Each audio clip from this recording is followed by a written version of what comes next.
So we're going to begin now with our metta meditation. And this has been going on probably for 3 years or so by now, at least, maybe 4 years since the start of the corona pandemic. Actually, it's probably 4.5 to be precise, nearly 5 years. And yeah, today I don't really feel like saying too much, actually. I think because of the jet lag and the feeling of meeting together for the purpose to meditate, I just want to get right into it. So we could do that. We could slowly settle into our meditation and perhaps have a little bit longer at the end, maybe 15, 20 minutes at the end to have some discussion on what we noticed or anything that came up for us, related or unrelated to the practice. But what I will say is that there's no right or wrong way to practice. And because we're trying to develop metta, simply because of that, does not mean that we're necessarily going to feel feelings that we do associate with metta. We might feel other feelings, other things that need to be seen might arise, perhaps the opposite of metta, and that can sometimes happen, because we're not feeling happy, we're not feeling a lot of goodwill, and we become aware of that, and that's perfectly fine. So if anything like that happens, that there's anxiety or even ill will or agitation, drowsiness, etc., coming up, please don't think that you shouldn't be feeling that. We can actually use those emotions as our metta object and send metta to the anxiety, metta to the fear, metta to the gloominess, whatever your mood might be. You can just hold that with loving kindness rather than trying to change it. So metta is unconditionality. It's a sense of goodwill to all beings, and all beings can be internalized to mean all feelings, all states of mind, all of our emotional landscape, everything we are experiencing right now. So if the instructions at some point don't seem to resonate for you, please just refer back to this basic guideline on treating everything with friendliness and kindness, with a sense of goodwill. Okay? So some of you are just settling in, and I'm going to take the opportunity to have a few more sips of tea, and then we can just gently start to bring our energy, our attention inside by gently closing your eyes and noticing your sitting posture, noticing whether you're comfortable or if there are ways to make yourself more comfortable.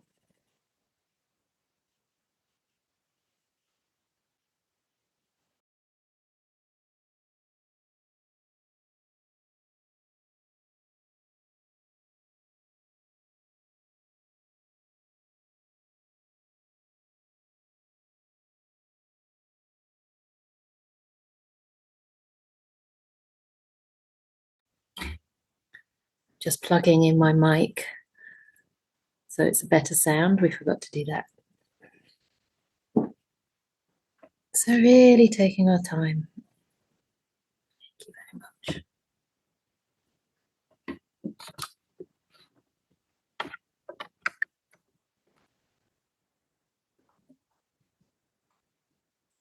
Does the sound good? Is that better? Better, the same, or worse? The three conceits. Hopefully you can hear me fine.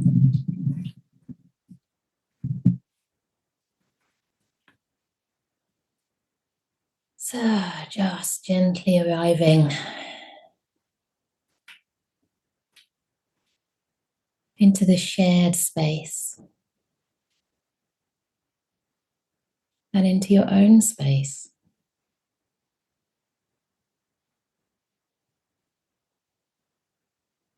Perhaps having a few deep breaths and gently extending the out breath.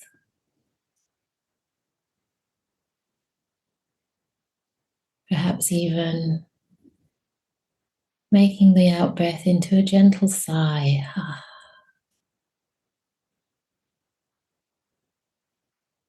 Just landing, giving permission to your body to gradually, gently relax.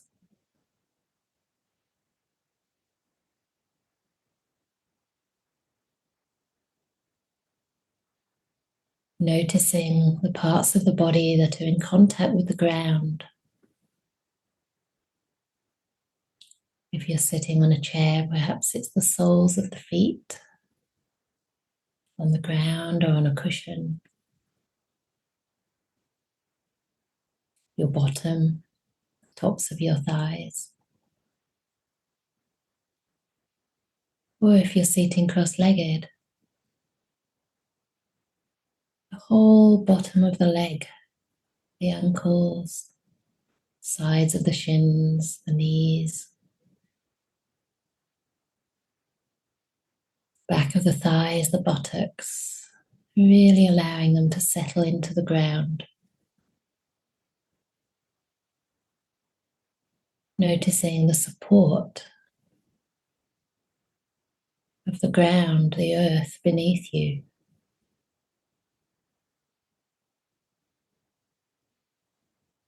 And inviting your muscles to relax, to expand, to let go of any tension, any holding. It's not really necessary now.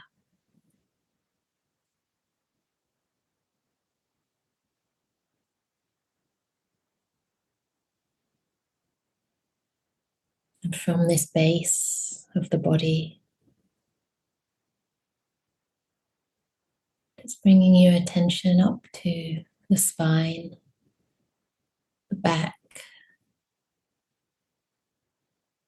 perhaps inviting a slight stretch along the spinal cord so that you have both the sense of groundedness and uplift, openness, allowing the tummy area to open, the chest to expand.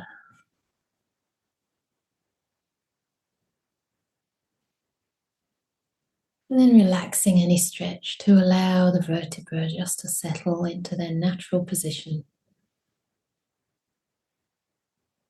Noticing that erectness of the spine, but also the slight bendiness, bounciness, flexibility there. If you wish, you can just rock a little bit from side to side to find the central point of balance, or maybe move in very small circles. Your hips, allowing the spine to find its central position.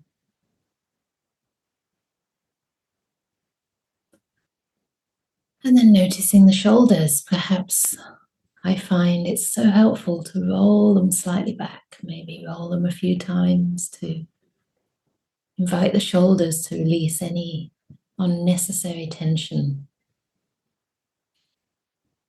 Lots of cliquiness in my shoulders right now. So I'm just exploring those sounds, those movements in the shoulder. Inviting my shoulders to relax, to settle in a position that feels natural and comfortable for them.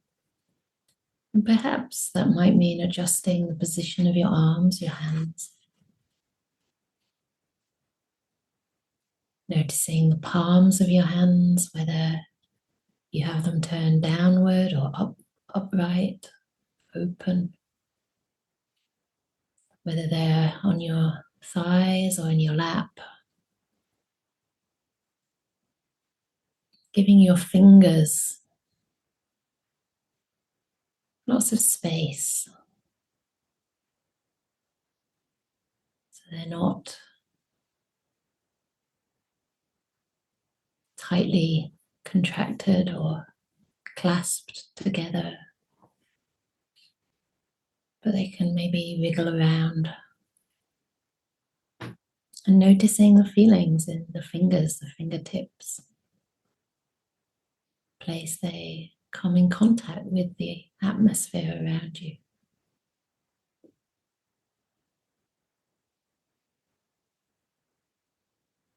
Noticing front of the chest, the neck, jaw, allowing your jaw to gently relax, maybe parting the teeth slightly if they're clenched together. Allowing your lips to be natural, the tongue to relax. The cheeks to soften, the eyelids, eyeballs to just hang loose in their sockets. And allowing any tension in the brow to gently smooth out, as though the muscles across your brow were just gently parting, moving to the side to release any tension that you're holding there right now. Your forehead becoming wider, noticing your temples,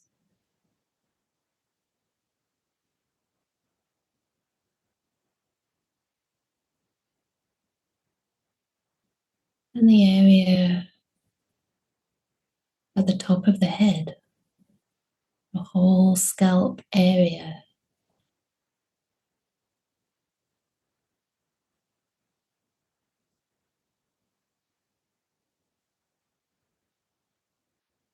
Around the scalp, around the ears, until the whole scalp area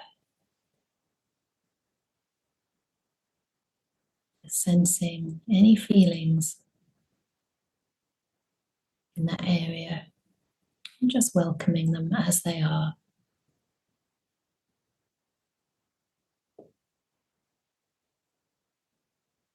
Again, noticing that sense of uprightness, of space, spaciousness, combined with feeling grounded, rooted into the earth.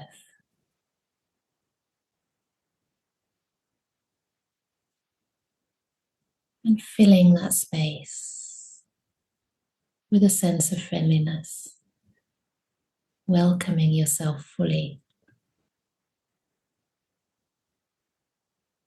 From the top of the head to the tips of the toes, every part of your body is welcome here.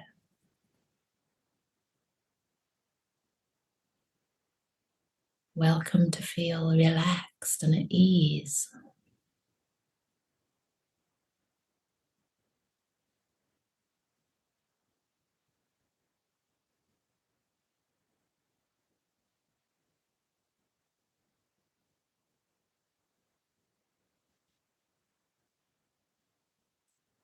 And just noticing any physical bodily sensations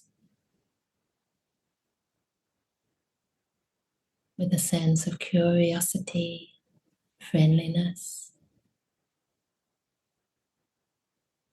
and kindness.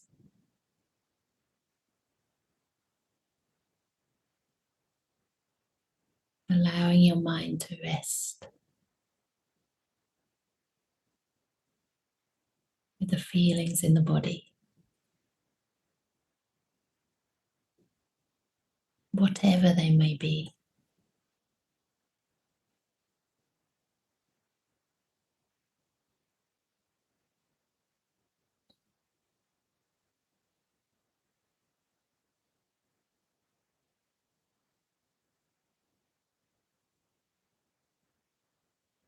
And if it feels okay for you, bringing your awareness to the chest area. It may be the center of the chest or the whole chest.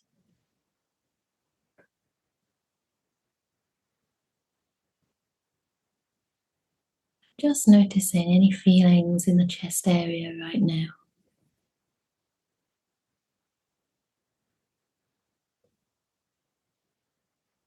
Keeping the quality of your awareness light, gentle, friendly, and undemanding.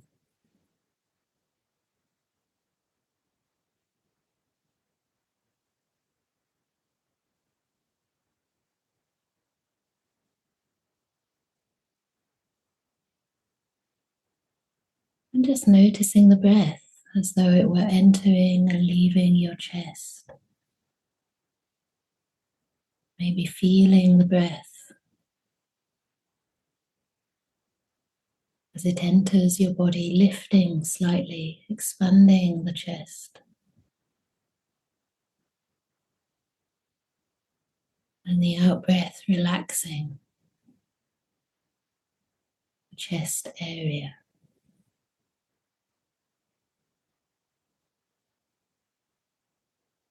Breathing as though you're breathing through your chest to the center. Breathing into the heart area. And breathing out.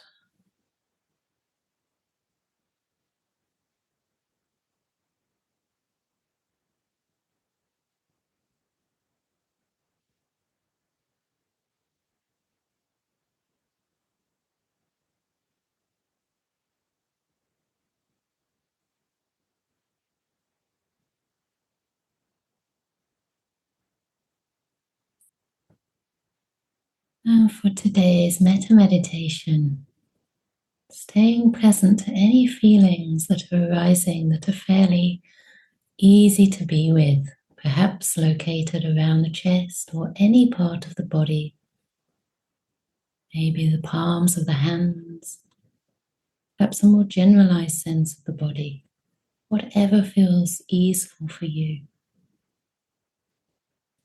And I'd like to start by inviting you to bring to mind someone who's helped you in some way in your life.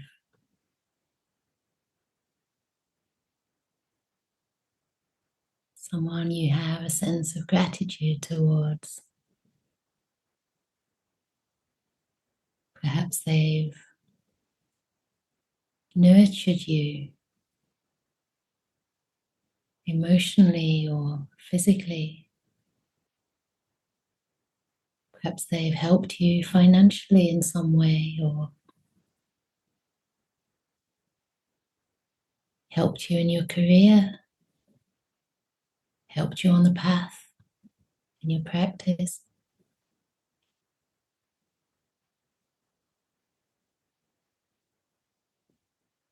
Perhaps it might help to think of something you're really grateful for in your life and remember someone who's been key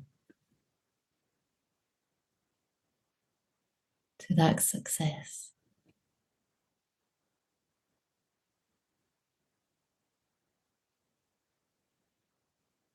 And imagine this person's in front of you now.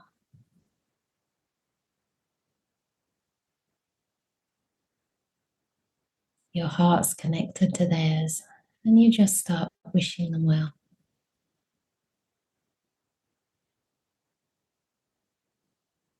Sharing this beautiful energy of your life.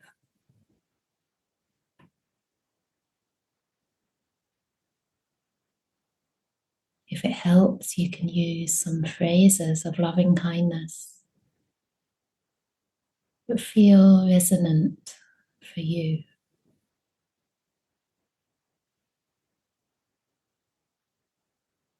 Perhaps, may you be happy.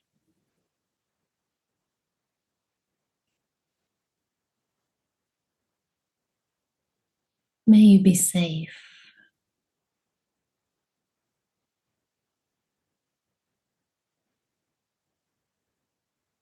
May you be healthy.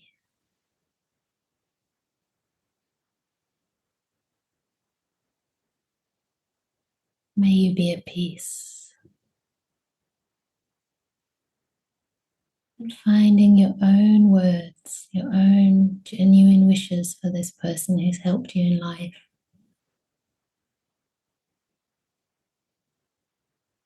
Perhaps just one very simple phrase or a number of phrases, whatever works for you.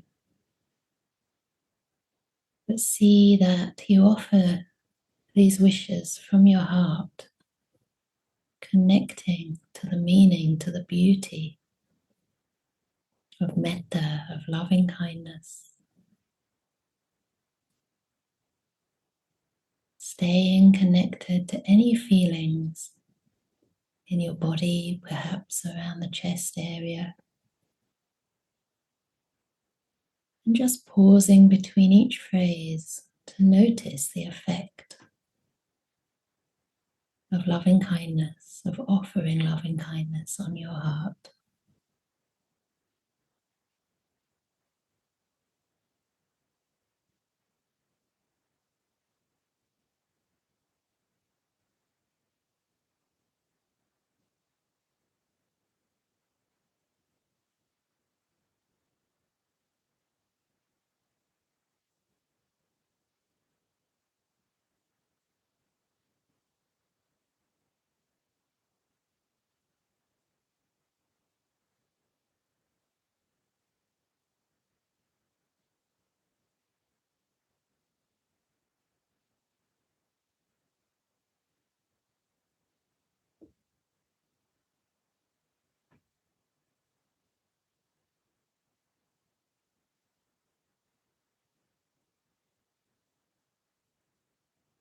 Just enjoying the process without expecting any particular experience, anything at all in return.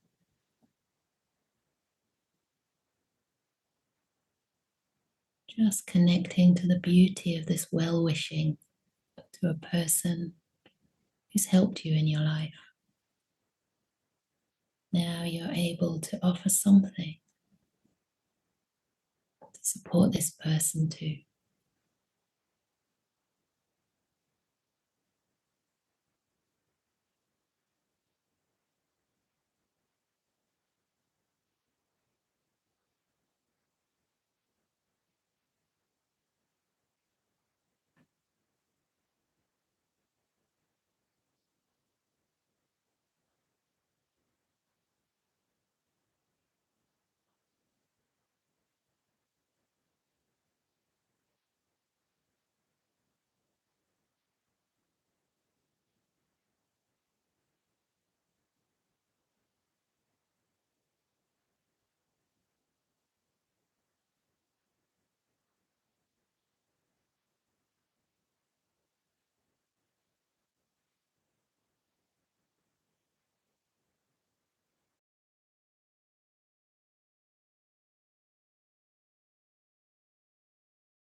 And perhaps as you think of this person, other people come to mind. Maybe whole communities of people, such as the other members of this group, or maybe your colleagues at work, your whole family. For me, the spiritual community I've just left in Perth.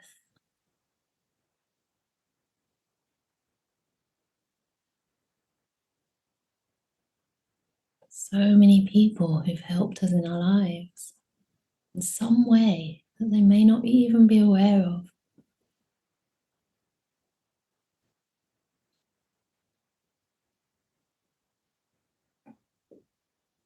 Noticing the blessings that they've bestowed upon your life and wishing them well. Again, using your own words or perhaps just sharing the energy you feel in your heart right now. Maybe imagining it like a golden light shining upon these beautiful spiritual friends or family, colleagues,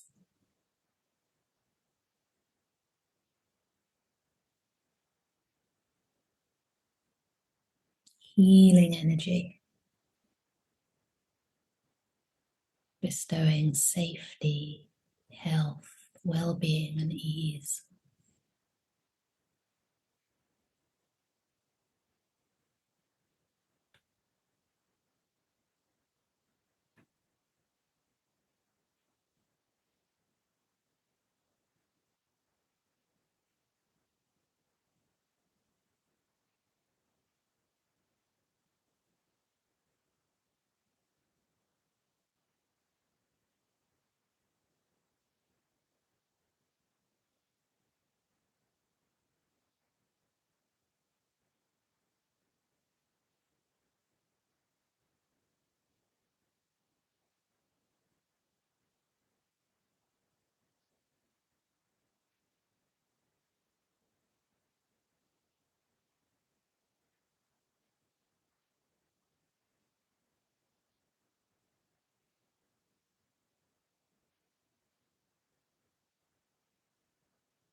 Staying connected with the feelings that arise for you.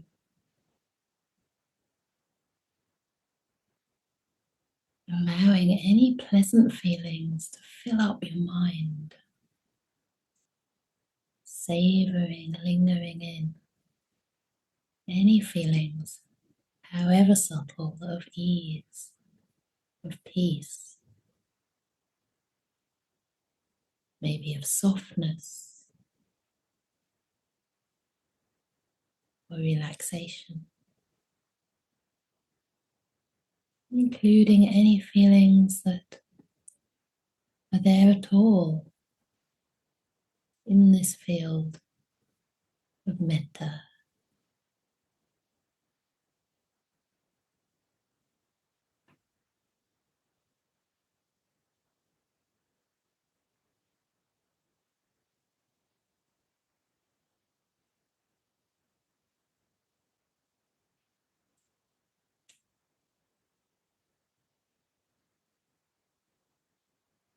And as these feelings of metta expand, and we recognize just how many people have been helping us in our lives,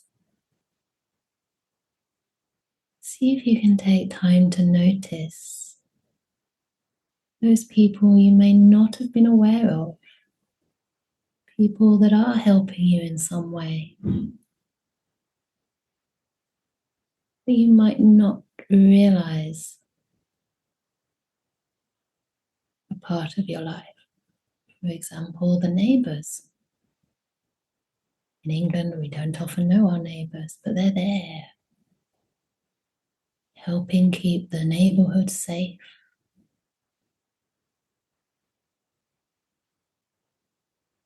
Someone we can turn to if we lose our cat. If we go away, we want them to just keep an eye on our house. Maybe other colleagues at work who you don't know but are working in a different department, a different field. Without them, your business or university or wherever you work would not exist.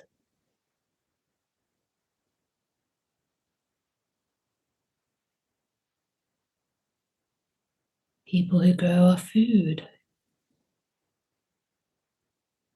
people we don't know, without whom we wouldn't have a meal today.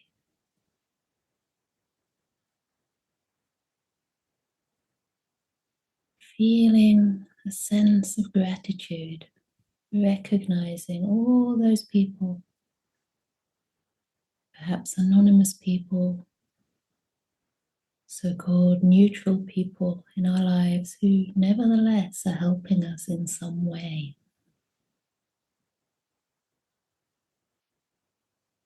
and wishing them well.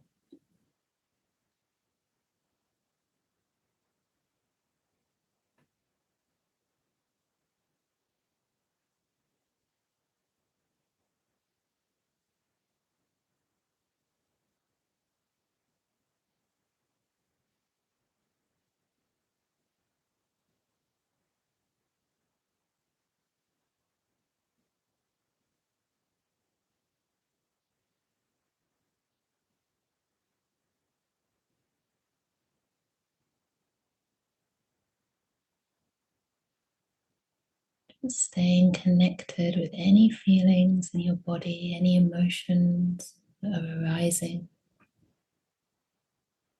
noticing if they change without judgment.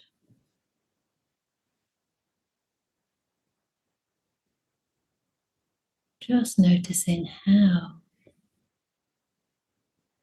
these feelings of loving kindness manifest for you right now.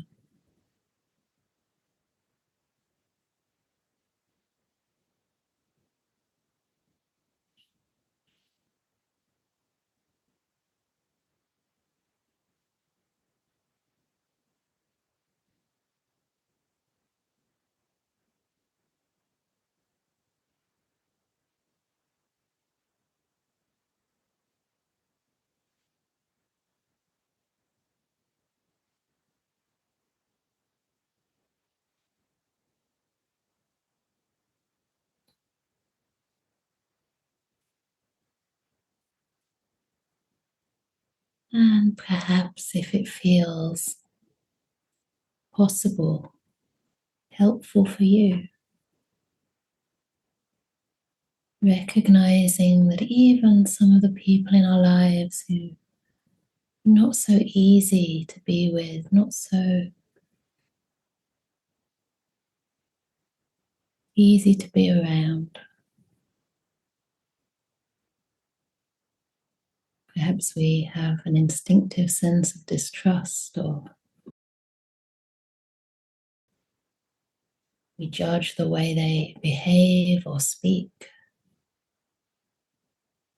See if you can recognize that even those difficult people in your life, or maybe you hear about in the news,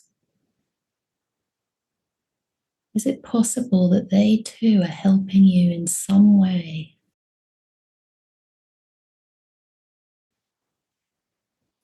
Helping you perhaps to be more clear about your own values, helping you to open your heart, try and understand where they're coming from, helping you to find forgiveness if someone's hurt you deeply.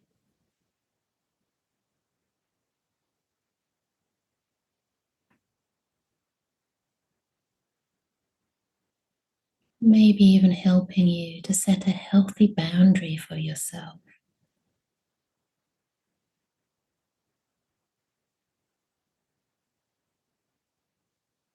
See if you can notice how even those people that you may not particularly admire or get along with or want to be around are still in some way helping you to grow into a better person in this life. If it's not obvious currently, maybe reflecting on how this has been true in the past. It's been something that's happened in your life that was unwanted, that was difficult, you'd rather not have had to bear, but it made you a stronger person, a more compassionate, empathetic human being. See if you can share goodwill with the difficult people you come across in your life. Being very gentle. And staying there just for a while, if that's difficult for you. Respecting your own capacity at this time.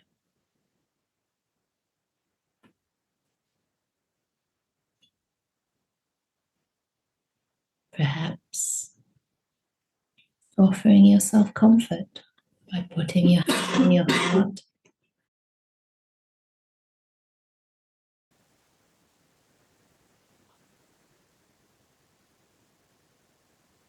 Knowing you can return to an easier person at any time. To perhaps a person who's helped you the most.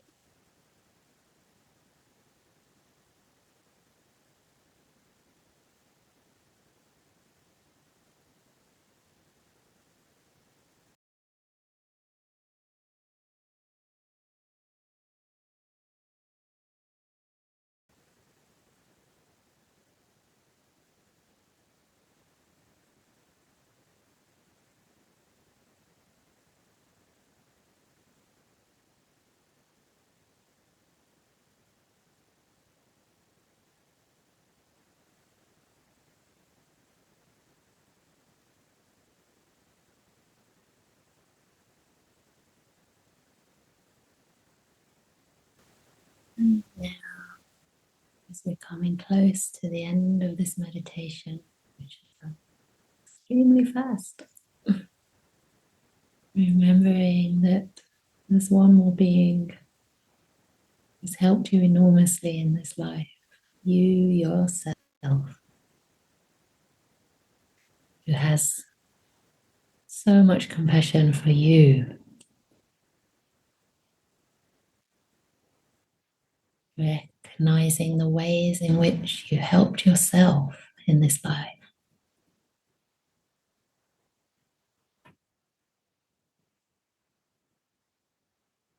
Giving yourself food that's healthy for you, and sometimes a treat.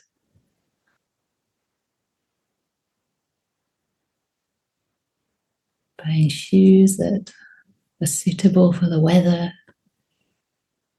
in which you won't slip.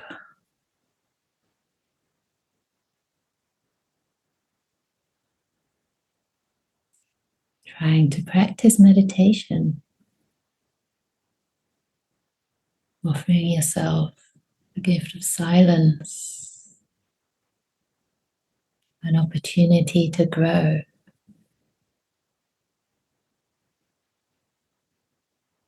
Finding a way of serving in this world, whether in paid employment or voluntary work, or being a good partner, parent, as best you can. Think of all the ways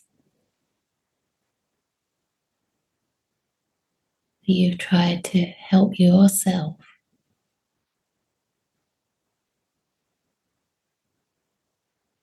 A sense of goodwill to yourself, wishing yourself well in whatever way feels supportive for you right now.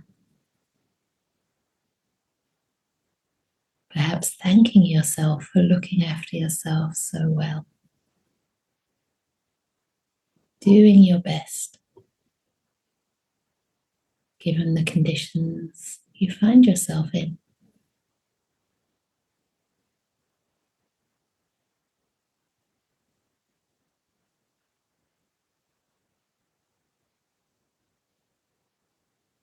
Noticing how you are a good friend to yourself.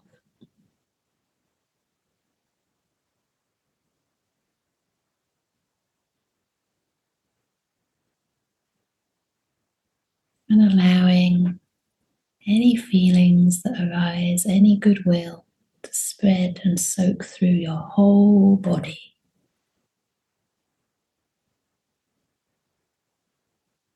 From top to toe.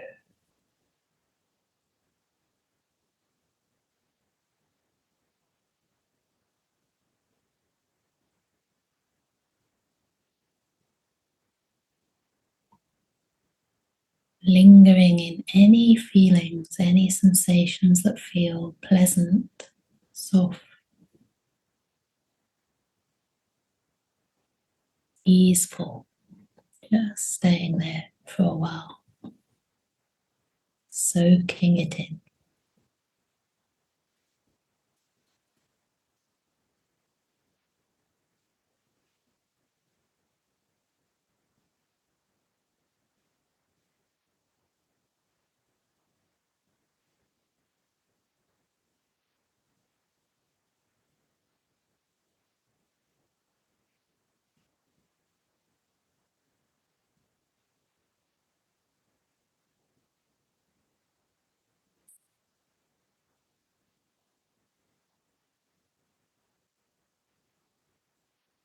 So keeping your eyes closed and staying with those feelings of ease or whatever feelings arise for you with a sense of acceptance, kindness, friendship. As I chant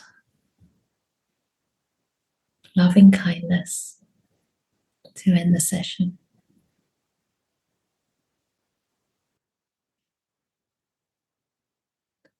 Sabbe sata,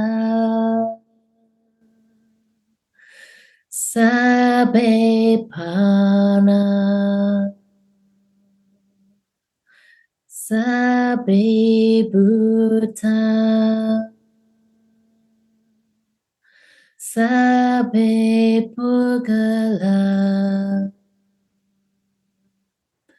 sabbe atabhawa pariyapana. Sabaitio, Sabe Purisa,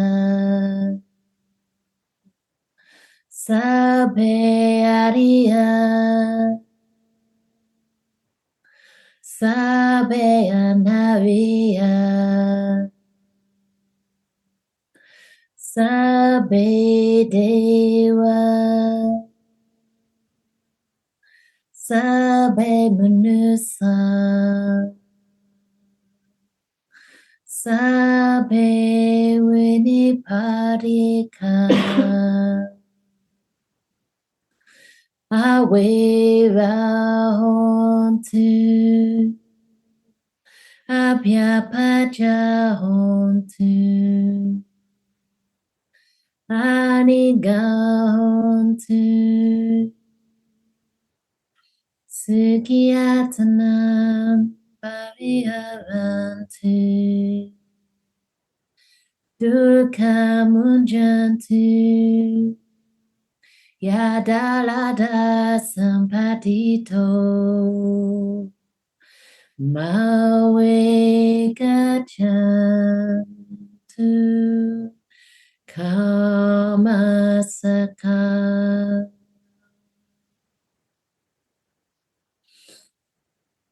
Sadhu, Sadhu, Sadhu. Saturday morning. Oh, I know I need a good stretch.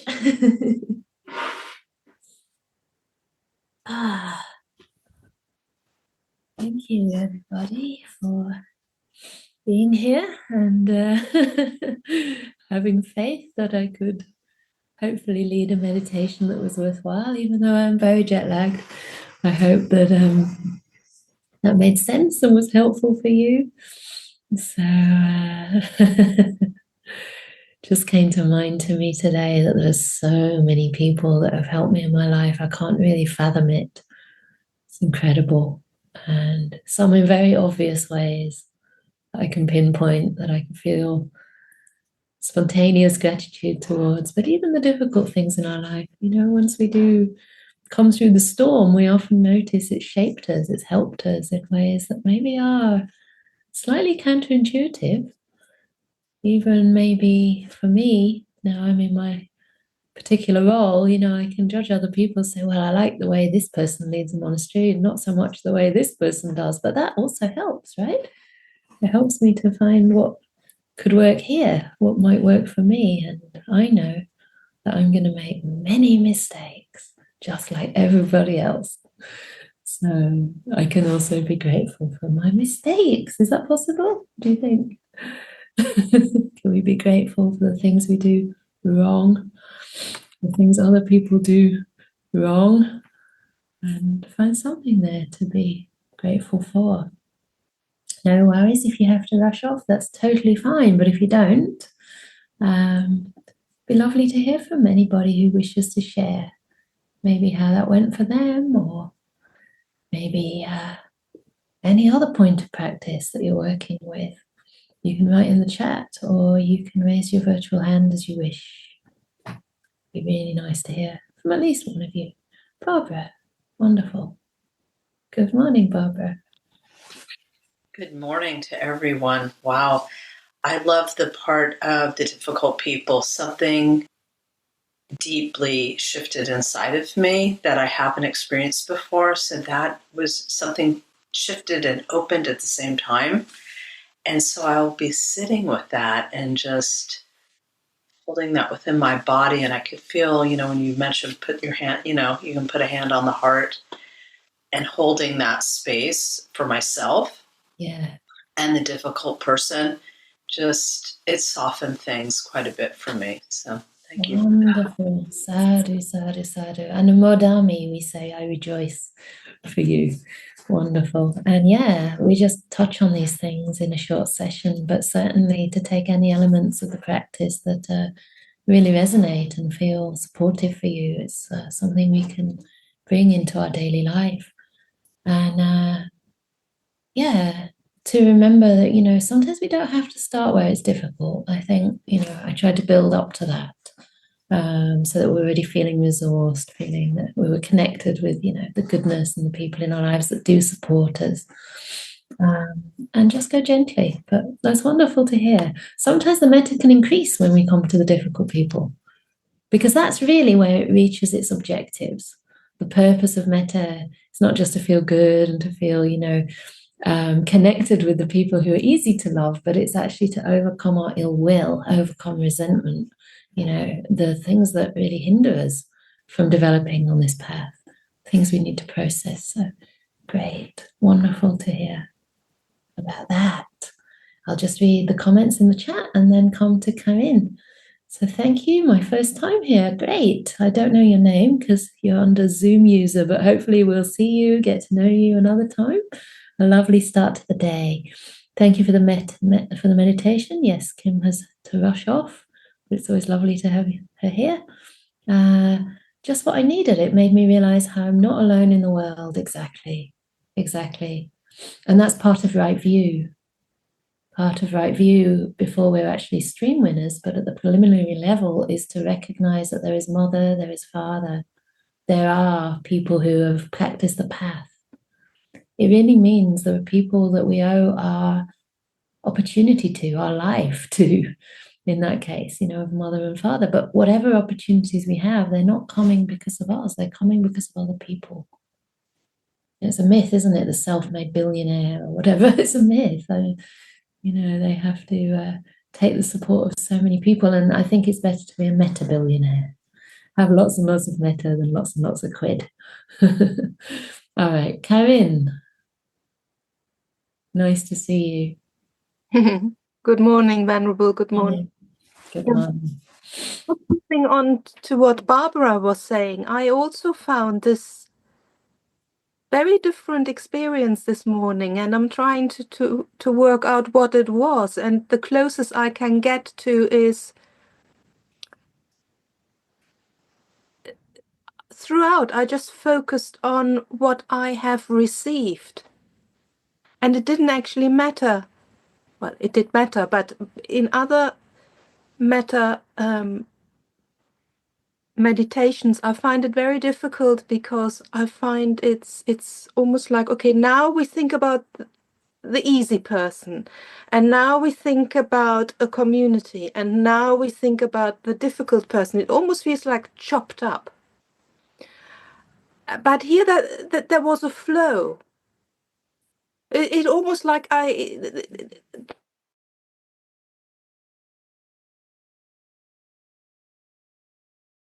difficult person was focusing on my gratitude for what I have received, and not them being difficult, or them being, oh, I love them, but they've died, so I can't really go there yet. Or, oh, I can't do this. I should, but I can't because of this.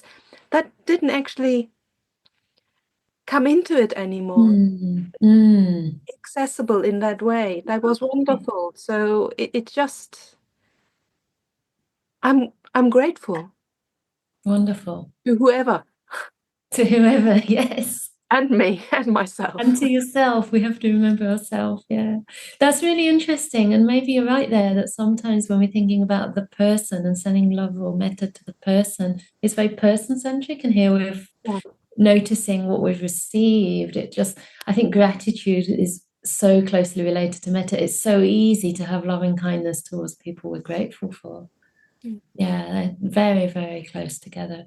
I mean, one of my most joyful and I suppose insightful retreats was a metta retreat where I did pick a person for the loved person who had actually funded the retreat. She'd actually sponsored the retreat. So it was very much based on gratitude. And I found the metta was just so natural. Yeah, gratitude's a great quality to have. Hi, Susie. It's nice to know your name. Thank you very much. Oh, they said they got the time zone wrong. No problem. It's just a shame we won't get to spend much time together, but it's nice that you came in at the end. Yeah, this is an hour behind. I'm not sure where you're calling in from, but yeah, the UK is always like, it always has to be different, you know. So we are an hour behind. Yeah.